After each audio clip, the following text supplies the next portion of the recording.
Alors, je souhaite la bienvenue à tout le monde. Merci d'être venu. On est très heureux de vous accueillir chez nous. J'espère qu'on va passer un bon partage ensemble. Alors, si vous avez besoin de quelque chose pour boire, vous avez des tisanes, soyez à l'aise. Vous avez aussi des clémentines, des petites choses à grignoter. Alors, bonne soirée à tous. Merci. Quoi de neuf tout le monde? Comment a été votre semaine?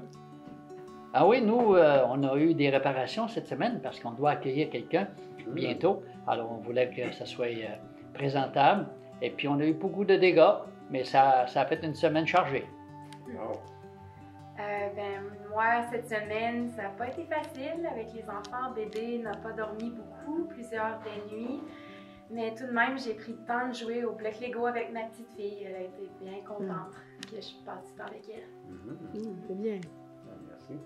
Moi, cette semaine, j'ai fait vraiment des belles rencontres. Dans mon travail, j'ai eu des belles discussions avec des collègues qui vivent des choses vraiment difficiles. Donc, ça a été une belle semaine. C'est bien. Donc, cette semaine, Caroline a choisi une valeur parmi toutes les valeurs du petit groupe, de notre petit groupe de partage. Donc, on va écouter Caroline qui va nous présenter la valeur qu'elle a choisie et qu'est-ce que ça représente pour elle. Moi, en fait, j'ai choisi de vous présenter le respect. Ça m'a inspiré d'ailleurs les rencontres que j'ai eues cette semaine parce que on a beau être différents et pas partager l'opinion des gens, mais s'ils sentent qu'on les respecte et qu'on ne porte pas de jugement sur ce qu'ils pensent ou sur ce qu'ils font, ben, ça ouvre la porte et les gens ont confiance en nous. Donc, pour moi, le respect, c'est ce que j'avais envie de mettre en tête de liste. C'est vrai, c'est bon. J'apprécie vraiment ce que tu as dit, Caroline. Tu as vraiment raison. C'est formidable. Oui.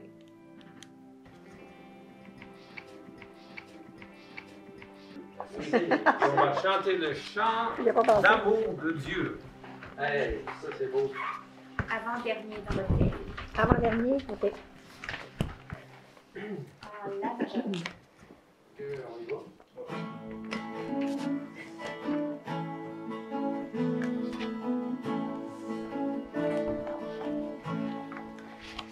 L'amour de Dieu, de loin surpasse ce qu'on peut dire. Un cœur humain, il est plus grand que les espaces, même en l'abîme, il nous atteint. Pour le péché de notre monde, Dieu nous donna Jésus. Il nous pardonne nos paix profondes, il sauve les perdus.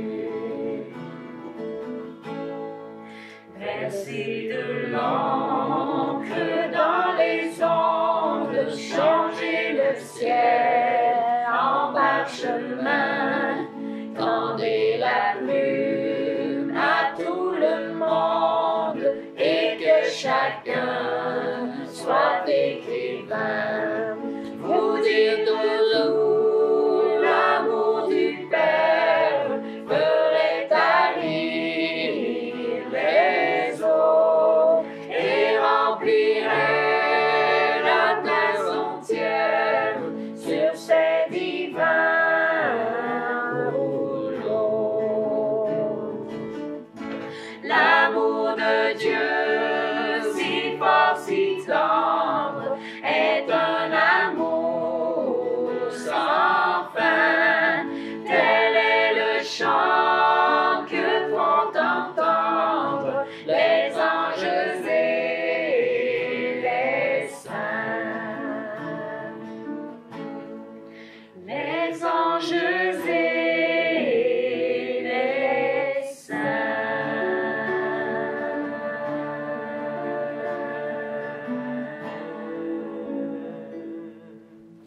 Amen. Donc, merci Fred de nous avoir conduits dans ce moment de louange. C'est très beau. Amélie, est-ce que tu voudrais nous introduire dans la prière avant qu'on étudie la parole de Dieu ensemble? Oui, ça fait plaisir. Merci. Seigneur Jésus, merci pour ce merveilleux moment qu'on passe tout ensemble. Je vous prie que votre présence soit avec nous et que vos anges nous accompagnent aussi. Au nom de Jésus. Amen. Amen. Donc, pour qu'on puisse apprendre à mieux se connaître, je Mhm. vais vous poser une petite question. Ah. Qu'est-ce que votre repas préféré? Non. OK. Est-ce qu'il y a des choses que vous aimez plus que d'autres? Oui, bien sûr. Fred a l'air à avoir quelque chose en tête. Pour moi, c'est les chapatis. Oui. Oui, les chapatis. OK. Ben, moi aussi, j'en ai déjà fait. C'était des tout petits. Quand je les faisais cuire, ça gonflait. Ah oui? C'était peut-être différent des tiens, là, mais c'était Ça se peut. très, très bon. Mais je peux dire, ma mère, elle en fait des meilleurs des chapatis. Ah, j'en doute pas. Elle avait l'expérience que moi, j'avais pas, parce que moi, j'étais jeune cuisinière, alors. Quand ça vient de notre maman, c'est toujours meilleur. Oui, aussi. c'est sûr, c'est sûr. Ben, on aimerait ça, à un moment donné, y goûter. Oui. Je peux les ramener par la poste. On peut peut-être- Déshydraté. Alors, on sait que si on veut te faire plaisir, il faut te préparer des bons chapatis, Oui. meilleurs que ceux de ta mère, si c'est possible. Si c'est possible. Excellent. Ouais. Donc, on peut débuter l'étude de la parole. En fait, Nicole, est-ce que Oui. tu voudrais nous lire le passage d'aujourd'hui? Ça se Oui, retrouve dans l'Évangile selon Marc selon Marc, au chapitre 8, 8, les versets 22 à 26. c'est bien ça.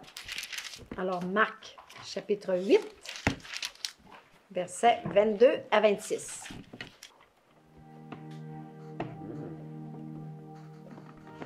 Ils se rendirent à Bethsaïda, et on amena vers Jésus un aveugle, qu'on le pria de toucher. Il prit l'aveugle par la main et le conduisit hors du village. Puis il lui mit de la salive sur les yeux, lui imposa les mains et lui demanda s'il voyait quelque chose. Il regarda et dit, « J'aperçois des hommes, mais j'en vois comme des arbres et qui marchent. » Jésus lui mit de nouveau les mains sur les yeux, et quand l'aveugle le regarda fixement, il fut guéri, et il vit tout distinctement. Alors Jésus le renvoya dans sa maison en disant, « N'entre pas au village. »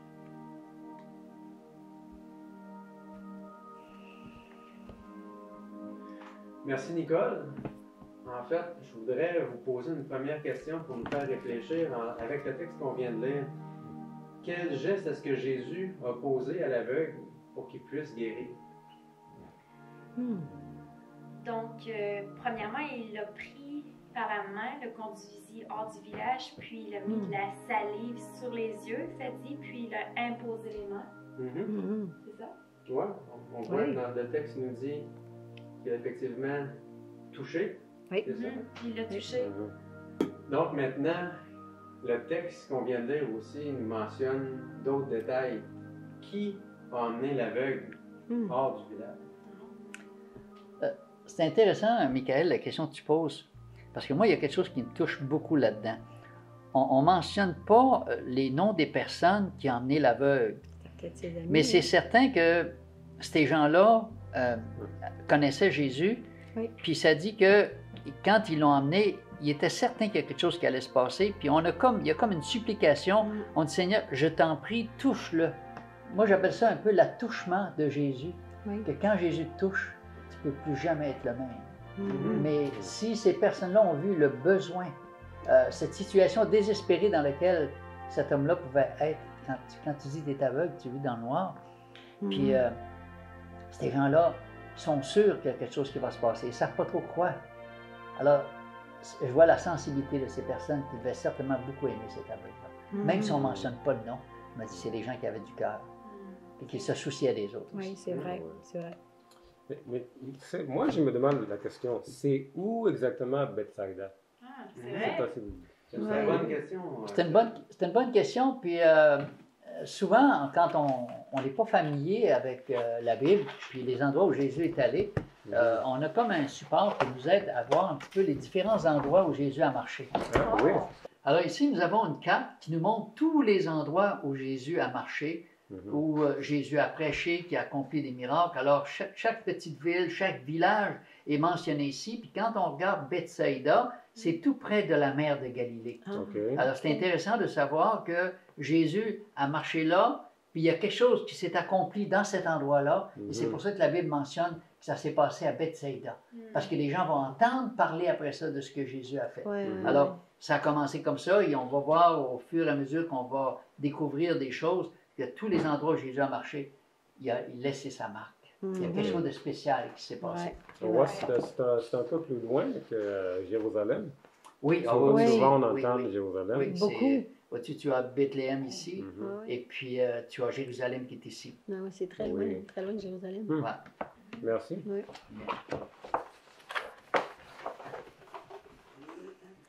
Pour continuer à avancer, j'aimerais relire un autre verset avec vous, ou le verset 23. « Il prit l'aveugle par la main et le conduisit à l'extérieur du village. » Alors, je vous pose une autre question. Pourquoi, selon vous, Jésus a-t-il conduit l'aveugle hors du village?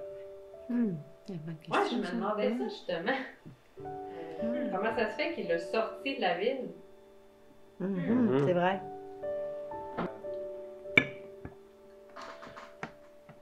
Tu sais, je me demande aussi, mais peut-être Jésus voulait comme établir une relation personnelle avec cet monsieur-là avant de rien faire.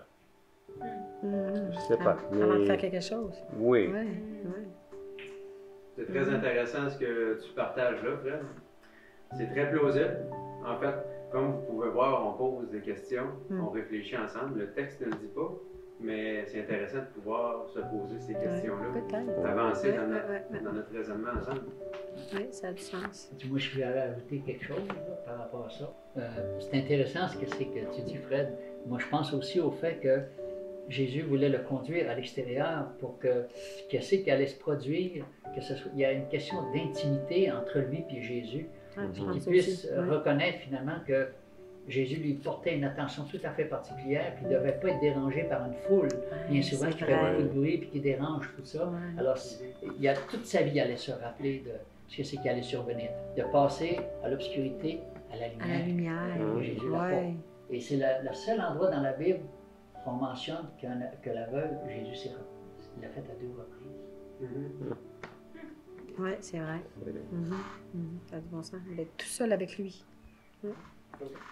Donc, on pourrait se poser maintenant une nouvelle question. Pourquoi, selon vous, la guérison que Jésus a accordée à cet aveugle-là, comme Jean-Guy vient de le mentionner, il a touché 2 fois, pourquoi est-ce que ça a été fait d'une façon progressive? Oui. Ben, moi, je pense, en tout cas d'après mes connaissances, que ça aurait été un trop gros choc pour lui d'avoir tout d'un coup, lui qui était dans le noir complet, tout d'un coup d'avoir une lumière trop éclatante. Je pense qu'il ne se serait pas senti très bien. Ben, Je pense que physiquement, c'était une bonne chose que ça se passe par étapes. Oui. Merci Caroline pour ton intervention, c'est très pertinent. Il la porte par la main en dehors et maintenant il prend le temps de le guérir d'une façon progressive. Jésus prend soin tranquillement. Oui. C'est vraiment bien ce que tu as partagé, Caroline. Et maintenant, on pourrait peut-être passer aux questions d'application. Donc, la première fois, l'aveugle voyait mal. On peut se poser la question, qu'est-ce que cela peut m'enseigner sur moi-même, selon vous? Il y avait certainement des aspects de sa vie qui devaient changer, et Jésus, d'une façon progressive, va l'aider à voir plus clairement dans sa vie, parce que Jésus guérissait non seulement d'une façon physique, mais il guérissait aussi émotionnellement, il guérissait spirituellement. Jésus guérissait, c'était la santé globale quand Jésus guérissait. C'était sur tous les aspects. Merci Jean-Guy. Mais tu vois, pour moi aussi, je pense que des fois, il faut qu'on comprenne que la difficulté de notre situation, ça ne se comprend pas tout de suite. Des fois, ça prend plus qu'une fois pour vraiment comprendre c'est quoi qu'on est en train de vivre ou à comprendre la situation. C'est même que je le vois. Oui. Jésus a touché l'aveugle à 2 reprises. Oui. Qu'est-ce que ça peut nous enseigner sur Jésus? Moi, pour ça m'encourage énormément. Je vois un père aimant, qui est patient envers nous, qui persévère et qui ne laisse pas tomber. Donc, vraiment, il est constamment là avec nous, pas à pas. Et moi, ça m'encourage. Je vois que Jésus est très persévérant. Oui, tout à fait. Merci. Et maintenant, j'aimerais vous poser une question d'action. Quelle transformation ou quelle guérison aimeriez-vous que Jésus fasse dans votre vie? Eh bien, moi, j'aimerais avoir plus de patience envers mes enfants. Oui. Les parents en ont besoin. On a tous besoin. Moi, j'aimerais avoir plus de sagesse, en fait, et savoir quoi dire, justement, quoi répondre aux gens pour les encourager. Moi, quand je pense à cette question de qu'est-ce que c'est que Dieu pourrait faire pour moi, il y a un texte qui me revient dans la mémoire où Jésus disait « Cherchez tout d'abord le royaume de Dieu et tout le reste, ça va venir après. » C'est comme si Dieu met une espèce de priorité dans notre vie pour dire « Si tu me mets en premier, tu vas voir toutes les autres choses vont se mettre en place. Tu vas avoir le courage, tu vas avoir peut-être plus de sagesse, tu vas être capable de faire appel à moi dans toutes ces difficultés. » Alors Dieu dit « Si tu cherches tout d'abord, tu mets la priorité à la bonne place, ce sera beaucoup plus facile après ça pour l'année. » Et je prie pour ça. Seigneur, que ce soit la première priorité. Vous avez toutes des belles requêtes de prière et la bonne nouvelle, c'est que Dieu entend, Dieu exauce, Dieu veut faire du bien à ses enfants. Donc c'est la bonne nouvelle. Et en terminant, en fait, dans l'histoire, on a vu que les gens ont emmené un aveugle à Jésus. Qui est-ce que vous aimeriez emmener ici dans ce petit groupe de partage-là? Ben, moi, personnellement, on a un couple qu'on connaît, qui sont nos amis, et on aimerait vraiment voir ce couple-là se joindre à nous. La dame, elle est vraiment intéressée à mieux connaître Dieu, et son ami est vraiment pas réfractaire à ça. Alors, on aimerait vraiment ça qu'ils viennent se joindre à notre petit groupe, pour mieux apprendre à connaître l'Évangile. J'aimerais qu'on puisse prier pour une amie que j'ai qui a des idées suicidaires. Elle a vraiment besoin de prière. Elle est vraiment déprimée.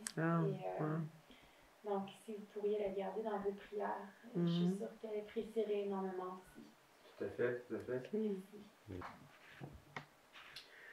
Donc, merci pour cette belle soirée de partage. C'était agréable d'étudier la parole de Dieu ensemble, de découvrir ensemble toutes sortes de choses, et en même temps d'apprendre à mieux se connaître. Et en même temps, on a eu l'occasion d'entendre certaines requêtes de prière. Et j'aimerais qu'on puisse prier ensemble en terminant pour les requêtes qui ont été mentionnées, celle de Jean-Guy et celle d'Amélie. Donc, on peut prier ensemble, si vous voulez bien. Notre Dieu, notre Père, on veut te remercier de nous avoir conduits au travers cette étude de ta parole. Merci aussi pour cette amitié, cette fraternité que nous avons dans ce petit groupe de partage. Et je prie, Père, pour que tu continues de le bénir, de nous amener à chaque semaine, qu'on puisse continuer à découvrir ta parole, à mieux se connaître et se servir les uns les autres. Et on veut aussi te présenter ce soir ce couple dont Jean-Guy nous a parlé, qui ont besoin de toi, qui ont besoin de découvrir aussi la vérité, ta parole. Puisses-tu les conduire et si c'est ton désir, que tu puisses les amener dans ce groupe-ci de partage avec nous et qu'on puisse les aider à cheminer et à mieux connaître leur Sauveur Jésus. Amen. Et on voudrait aussi prier d'une façon particulière pour l'ami d'Amélie qui a des problèmes dans sa vie sérieux alors qu'elle est suicidaire. Seigneur, tu as un plan pour elle, tu veux lui montrer le chemin de la vie. Puisses-tu être avec elle et aider Amélie à être un bon témoin auprès d'elle, de lui montrer l'amour, le soutien dont elle a besoin. Et qu'elle aussi, si c'est ta volonté, qu'elle puisse se joindre à notre petit groupe. Accorde-nous toutes ces grâces et merci encore pour nous avoir conduits ce soir et on prie tous ensemble au nom de Jésus. Amen. Amen. Amen.